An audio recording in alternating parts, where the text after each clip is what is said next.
بسم اللہ الرحمن الرحیم۔ الف ڈیجیٹل ورلڈ کے ساتھیوں کو مدثر ملک کا محبتوں بھرا سلام۔ آج کا یہ واقعہ حضرت عبداللہ ذوالبجادین رضی اللہ تعالی عنہ اور محبت الہی کے بارے میں ہے۔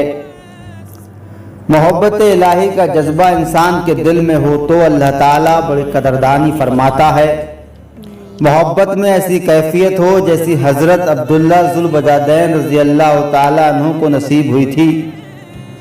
یہ ایک نوجوان صحابی تھے جو مدینہ طیبہ سے کچھ فاصلے پر ایک بستی میں رہتے تھے۔ دوستوں سے معلوم ہوا کہ مدینہ طیبہ میں ایک پیغمبر تشریف لائے ہیں، چنانچہ حاضر ہوئے اور چوری چھپے کلمہ پڑھ لیا۔ واپس گھر آئے۔ گھر میں سب لوگ ابھی کافر تھے، لیکن محبت تو وہ چیز ہے جو چھپ نہیں سکتی۔ اپنی طرف سے تو چھپایا کہ کسی کو پتہ نہ چلے، مگر نبی علیہ الصلوۃ والسلام کا کوئی ذکر کرتا تو یہ متوجہ ہوتے۔ ایک دم بھی محبت چھپ نہ سکی جب تیرا کسی نے نام لیا۔ چنانچہ گھر والوں نے اندازہ لگا لیا کہ کوئی نہ کوئی معاملہ ضرور ہے۔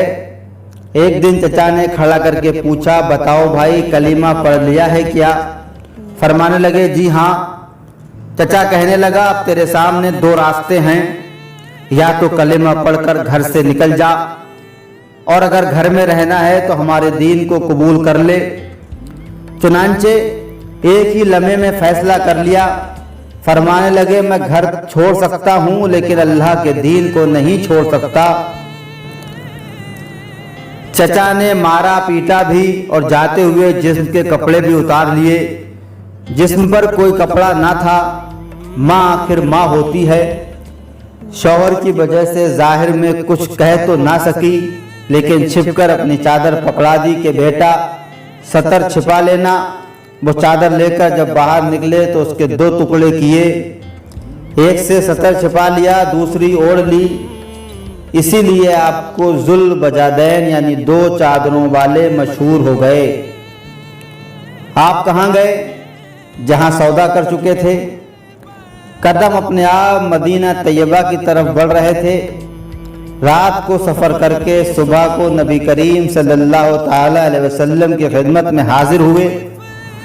نبی کریم صلی اللہ تعالی علیہ وسلم نے دیکھا تو چہرے پر عجیب خوشی کی کیفیت ظاہر ہوئی۔ صحابہ اکرام متوجہ ہوئے کہ یہ کون آیا ہے کہ جس کو دیکھ کر اللہ کے محبوب کا چہرہ یوں تمتما اٹھا ہے۔ دونوں جہاں کسی کی محبت میں ہار کے، وہ آ رہا ہے کوئی شب غم گزار کے۔ حاضر خدمت ہوئے اور عرض کیا اے اللہ کے نبی، سب کچھ چھوڑ چکا ہوں، اب تو آپ صلی اللہ علیہ وسلم کے قدموں میں حاضر ہوا ہوں۔ لہٰذا اصحاب صفہ میں شامل ہو گئے اور وہیں رہنا شروع کر دیا، کیونکہ قربانی بہت بڑی دی تھی۔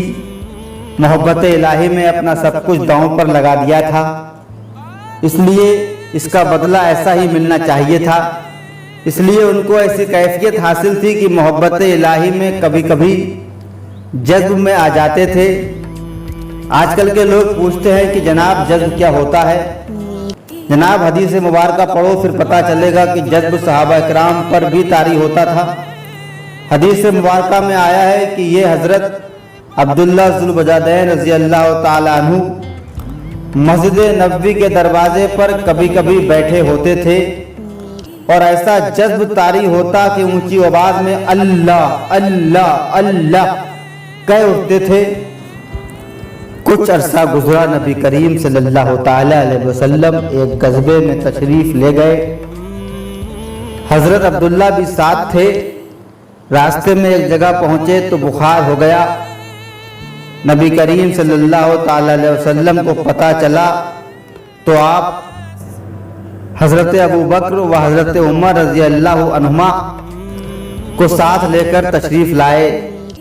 جب وہاں پہنچے تو حضرت عبداللہ کے کچھ لمحے باقی تھے۔ نبی اکرم صلی اللہ علیہ وسلم نے ان کے سر کو اپنی گود مبارک میں رکھ لیا